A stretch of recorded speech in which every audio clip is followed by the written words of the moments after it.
Sisi tumekubaliana ya kwamba tutatoa kiongozi moja kupambana na Kasongo. Na Kasongo lazima aende nyumbani. Si ndio? Mimi ni mwanafunzi wa political science. Mimi nimesoma degree ya siasa. Hii ya Kasongo ni ya matawi.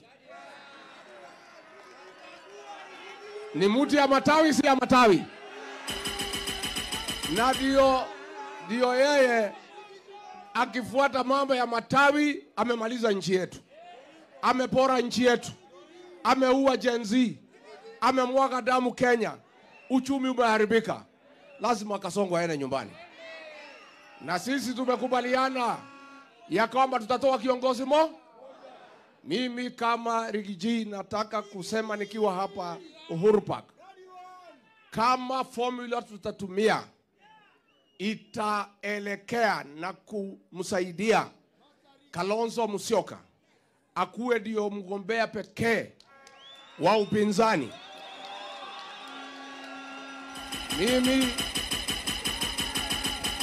Mimi Rigathi Gachagua na wafuasi wangu ambaye ni mamilioni nitaunga yeye mkono na kumfanyia campaign. Na campaign kama itakuwa ni huyu ndugu yangu, ile campaign nilifanyia Ruto ni kionjo. Ile nitafanya campaign mara 10. Harambee! Harambee! Kwa hivyo Stephen Kalonzo Musyoka, endelea kutafuta kura, endelea kuunganisha Wiper, endelea kuomba Mwenyezi Mungu, endelea kuongea na sisi. Ndio hii bahati ikikuangukia, wewe tutakuunga mkono ukuwe rais wa Jamhuri ya Kenya. Harambee! Kalonzo anaweza hawezi?